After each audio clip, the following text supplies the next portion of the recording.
به چنل من خیلی خوش اومدید. به یه ولاگ دیگه هم خیلی خوش اومدین.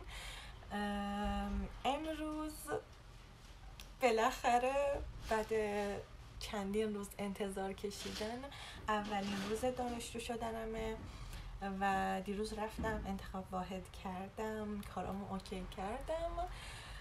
واقعیت برای دیدن این لحظه، برای دیدن این روز کلی انتظار کشیدم، کلی خونه دل خوردم، کلی استرس کشیدم، ولی در کل بالاخره شد و خیلی خوشحالم. کلمه خیلی رو خیلی استفاده میکنم، اصلا رو مخم گفتم. بالاخره یه جای خوبی هم پیدا کردم که پشت صحنم خوب باشه، چون واقعا نمایی که کلم بود و من میذاشتم روی میزم و فیلم میگرفتم واقعا خیلی رو مخم بود، خیلی اعصابم خورد میکرد.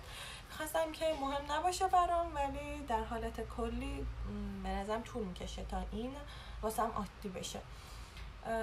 بعد یه موضوع دیگه هم که هست میخواستم راجبش حرف بزنم اینه که واقعا من وقتی میخوام بیام و رو در رو صحبت کنم یه حس سنگینی بهم دست میده و فکر میکنم که چون بار اولمه این حالت بهم دست میده، در کل میخوام یواش عادت کنم و بیام و جلوی دوربین حرف بزنم، باتون ارتباط بگیرم و به حرفاتون گوش بدم.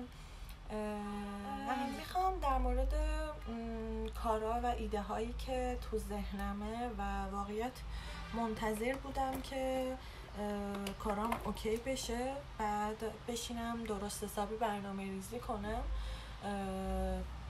چه واسه مثلا ورزش باشه، چه نمیدونم کارهای شخصی خودم باشه، همه اینا دونه بدونه بشینم و برنامه ریزی کنم. اولین چیزی که از وقتی اومدم اینجا خیلی رو مخمه و میخوام که عملیش کنم رژیمه، یعنی رژیم درست، چون من معده شدیداً حساسی دارم، نمیخوام که بهش آسیب بزنم. میخوام این رژیم ترکیبی با مثلا ورزش باشه. بعد مگه بیرون صداها بذارم من حرف میزنم. میخواستم که اون وای اینجا به قدری بوق میزنن، یعنی اصلا بوق زدنشون خیلی رو مخه، خیلی رو مخه. خب بشم میگفتم میخوام که یه تقریبا رژیمی رو شروع کنم، شروعم کردم. قبلا میخواستم یه چالش 30 روزه رو کلم برم، بعد دیدم که پایبند نیستم، اومدم کمترش کردمش 15 روز و شروع کردم. امروز تقریبا 5مین روزه که من شروع کردم و این کلن چالشه ترکیبی با اینه که وای صداها رو مخمه. ترکیبش اینجوریه که باید توش ورزش باشه، برنامه ریزی باشه، ساعت خوابم رو درست کنم، تایمی که واسه کلن گوشی میذارم و علاوه بر اون من باید کلن یه وقت خالی هم واسه زبانم بذارم، چون در هر صورت درسته که دانشگاه میرم ولی باید لغتشون نمیدونم بعضی فعل‌های مهم هستن که ممکن آدم یادش بره، اونا رو مثلا میچینم کنار هم تا با یه برنامه ریزی درست همشون رو پیش ببرم. بعد دومین چیزی که هست، میخوام قهوه رو خیلی کمتر کنم، چون من قبلا خیلی قهوه مصرف میکردم و الان میبینم که چون تاثیر منفی رو معدم داره میخوام بخورم، چون که واقعا با آدم انرژی میده، واقعا با آدم خیلی انرژی خوبی میده. به خاطر همون میخوام که باشه تو برنامه‌ام، ولی خیلی کمتر باشه، طوری باشه که مثلا به معدم فقط آسیبی نرسونه. اومدم یه کاری کردم، اومدم قهوه رو با شیر مخلوطش کردم. خب اینجوری واقعا معدم نمیسوزه و این به نظرم ترکیب خیلی خوبیه، من نتیجه گرفتم واقعا ازش. بعد امروز که گفتم 5مین روز از چالشمه، صبحونم رو خوردم. صبحونم باید مفید باشه، نمیدونم تخم مرغ و سبزیجات و اینجور چیزا رو گذاشتم تو برنامه‌ام. بعد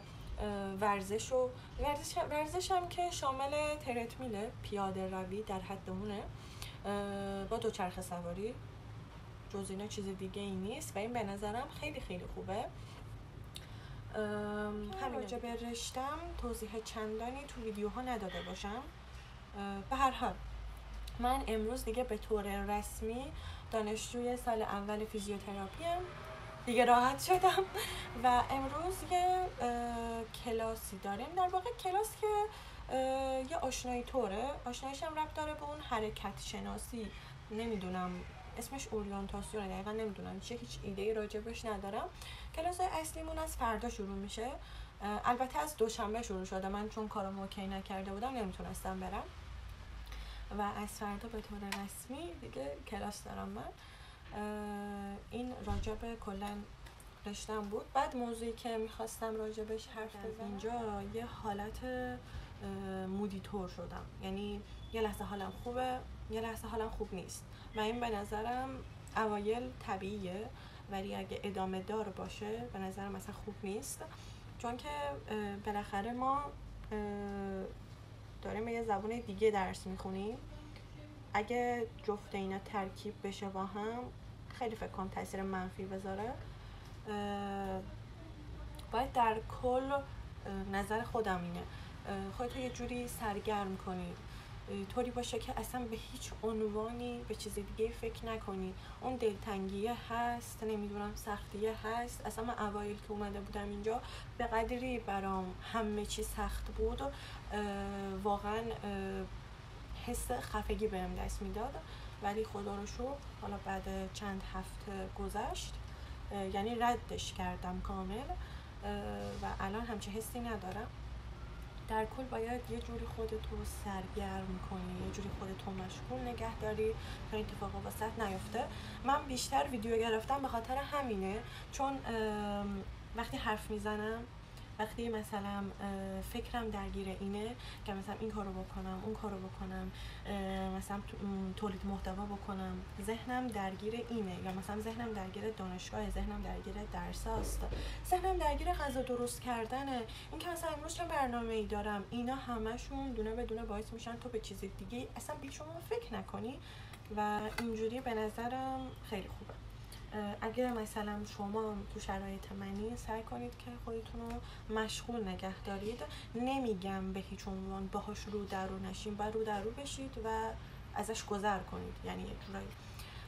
بعد آخرین چیزی که هست اینه که اگه دوست داشتین میتونم توی یه ولاگ دیگه، یعنی یه ولاگ جداگونه، کلن خوابگاه نشونتون بدم. این کوچولو با خوابگاه‌های ایران فرق داره، البته من خوابگاه دانشگاه ها رو ندیدم، ولی با خوابگاه‌های خصوصی یه کوچولو فرق داره کلا. اگه دوست داشتید بهم بگید تو کامنت ها که حتما یه ولاگ جداگونه ازش میزدم، کلا همه چی رو نشون میدم، در حالی که دوست ندارم اتاقمون رو نشون بدم چون که خیلی خیلی شلوغه، ولی به هر حال باید اون کمالگرایی رو بذارم کنار، همه چی دونه بدونه نشون بدم دیگه، بعدش و خوبش و همه چیشو. بازم اگه دوست داشتید لایک و سابسکرایب یادتون نره، حمایت کنید ازم، خیلی دوستتون